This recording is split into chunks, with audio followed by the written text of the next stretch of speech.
مولانا club صادق کے انتقال پر جنوبی ہند کے شہر بنگلورو میں بھی گہرے رنج و الم کا اظہار کیا جا رہا ہے۔ معروف عالم دین مولانا میر قائم عباس نے کہا کہ مرحوم مولانا کلب صادق نے اپنی پوری زندگی تعلیم کے فروغ اور اتحاد کو مضبوط کرنے کے لیے وقف کر دی تھی۔ جے ڈی ایس کے سینئر لیڈر روشن عباس نے کہا مولانا کلب صادق کی علمی اور دینی خدمات ناقابل فراموش ہیں۔ مولانا ڈاکٹر کلب صادق صاحب ایک بڑی عظیم شخصیت، اجتماعی شخصیت، بلکہ یوں کہا جائے خود یہ ایک امت تھے۔ تعلیمی اعتبار سے، سماجی اعتبار سے، مذہبی اعتبار سے، سیاسی اعتبار سے، عزائی اعتبار سے، خطابت کے اعتبار سے منحصر فرد تھے۔ اور سب سے بڑا امتیاز یہ تھا کہ ان کے پاس دو چیزوں پہ بہت زیادہ یہ زور دیا کرتے تھے۔ ایک ایجوکیشن کے سلسلے میں کہ ہر بچہ قوم و ملت کا پڑھا لکھا ہونا چاہیے، آگے بڑھ کے میدان میں، علمی میدان میں حصہ لینا چاہیے۔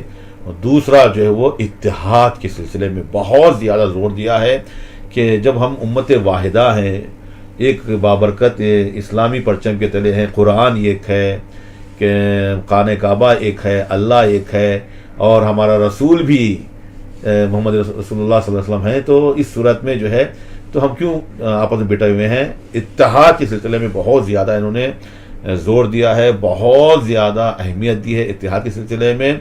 اور خصوصاً جو ہے وہ پروگرام وغیرہ کے سلسلے میں جب بھی کہیں پروگرام ہوتا تھا، کہیں مجلس ہوتی تھی، تو وقت کے لحاظ سے ایک ایک منٹ کی جو ہے وہ دقت کے ساتھ جو ہے وہ اہمیت کے ساتھ خطابت کیا کرتے تھے۔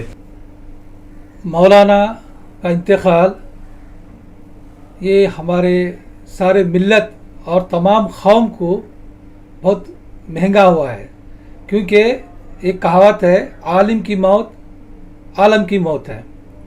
مولانا ان کے خدمات بہت زیادہ ہیں، جیسے کہ تعلیمی میدان میں ہو یا غریبوں کو، بیواؤں کو اسکالرشپ کے سلسلے میں، کیونکہ انہوں نے پہلے 1984 میں پہلے توحید المسلمین بول کے ایک ٹرسٹ بنوایا۔